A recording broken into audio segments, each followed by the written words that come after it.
Friends, അപ്പൊ ഇന്നും നമ്മൾ ലൈവ് മീറ്റിംഗ് ചലഞ്ച് ആയിട്ടാണ് വന്നത്. അപ്പോൾ ഇന്നത്തെ ചലഞ്ച് നമുക്കൊരു വെറൈറ്റി ഉണ്ട്. വേറെ ഒന്നല്ല, ഇന്നത്തെ ചലഞ്ചിൽ ആരാന്നുള്ളത് പേര് ഞാൻ മുന്നേ പറയുന്നില്ല. ഞാൻ നിങ്ങൾക്ക് തന്നെ ഒരു ചലഞ്ച് ആണ്. ജസ്റ്റ് ഒന്ന് ഗസ് ചെയ്താൽ ചിലപ്പോൾ നിങ്ങളായാലും നമുക്ക് ചലഞ്ച് സ്റ്റാർട്ട് ചെയ്യാം. അപ്പോൾ ഈ ഒരു വീഡിയോക്ക് 100 ലൈക്ക് തരാനായിട്ട് മറക്കുന്നത്. നമ്മൾ ചാനൽ സബ്സ്ക്രൈബ് ചെയ്തോട്ടെ. എന്തായാലും ലൈക്ക് ആണ് കാണുന്നത്, എല്ലാവരും ലൈക്ക് ഇട്ടോളെ. സോ ജസ്റ്റ് ഒരു ലൈക്ക് അല്ലേ, ജസ്റ്റ് ടേക്ക്. സോ ജസ്റ്റ് നിങ്ങളൊന്ന് കമന്റ് ഇട്ടോ. ചിലപ്പോൾ അടുത്ത പേര് നിങ്ങളുടെ ഞാൻ ചലഞ്ച് ചെയ്യാനായിട്ട് പോകുന്നുണ്ട്. അപ്പോൾ ഇതിന് ഫസ്റ്റ് ലെറ്റർ എന്ന് തുടങ്ങാം. ഫസ്റ്റ് ലെറ്റർ എന്ന് പറയുന്നത് എ ആണ്. എക്ക് ഞാൻ എടുത്തുള്ളത് അച്ചാറാണ്. ഈരായിട്ട് നമുക്കൊന്ന് ഓപ്പൺ ചെയ്യാം. ഇതായിട്ട് പ്രത്യേകം എന്ന് പറയുന്നത് ഞാൻ വീട്ടിലുണ്ടാക്കിയ അച്ചാറാണ്. പാത്രത്തിൽ ഇട്ടുന്നുള്ളോട്ടെ. നെല്ലിക്കച്ചാറാണ്. അതിലെ നമുക്കൊന്ന് കഴിക്കാം.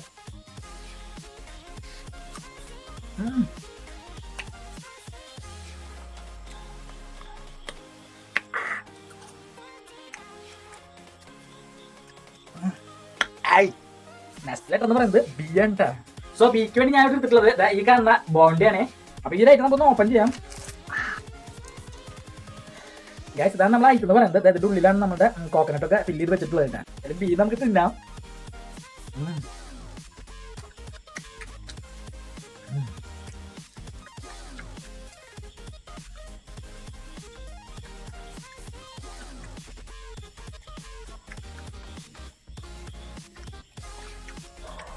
അടുത്ത ഐറ്റം എന്ന് പറയുന്നത് ഈ ആണ്.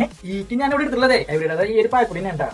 സോ ഈ ഐറ്റം ഓപ്പൺ ചെയ്യാം. എന്തായാലും ഞാൻ കഴിഞ്ഞ വീഡിയോയിൽ തന്നെ എടുത്തുള്ളത്. ഈ വെച്ചിട്ട് വേറെ എന്തെങ്കിലും ഐറ്റം ഉണ്ടെന്ന് ജസ്റ്റ് ഒന്ന് കമന്റ് ഇട്ടേക്ക്. ഈ വെച്ചുള്ള ഐറ്റം നമുക്കൊന്ന് ട്രൈ ചെയ്ത് നോക്കാം.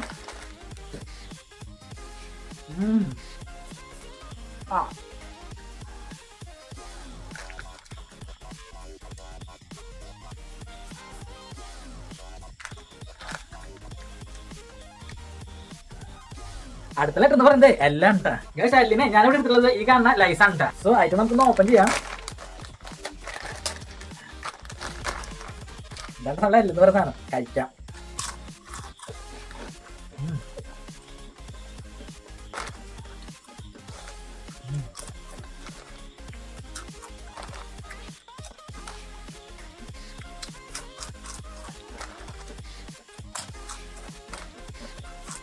ഗൈസ്, അടുത്ത ലെറ്റർ എന്ന് പറഞ്ഞാലേ വേറെ ഒന്നും ഇല്ല. ഈ കാണുന്നതാണ് ആ ഒരു പേര് എന്ന് പറഞ്ഞത് എബിൾ എന്നാണ്. അപ്പൊ ഒരുപാട് നാളായിട്ട് ഈ ഒരു സബ്സ്ക്രൈബ് നമുക്ക് ചലഞ്ച് ചെയ്യാനായിട്ട് പറയുന്നത്. സോ ഈ ഒരു പേരിന്റെ പ്രത്യേകത എന്ന് പറഞ്ഞാലേ ചെറിയൊരു കഞ്ചി, അതുപോലെ തന്നെ എരിവും മധുരവും ചേർന്നൊരു പ്രത്യേകത പേരുണ്ട്. എനിക്ക് ഈ ചലഞ്ച് ഇഷ്ടപ്പെട്ടുട്ടാ. നിങ്ങൾക്ക് ഇഷ്ടപ്പെടുന്നു വിചാരിക്കുന്നത്. നിങ്ങൾ എന്തെങ്കിലും കംപ്ലീറ്റോ നാളെ നിങ്ങളായിരിക്കും ഈ ഒരു ചലഞ്ചിൽ പങ്കെടുക്കാനായിട്ട് പോകുന്നത്. വീഡിയോ കാണാൻ ആരും ലൈക്ക് ചെയ്യാണ്ടിരിക്കരുത്. ലൈക്ക് ചെയ്തോളാട്ടാ.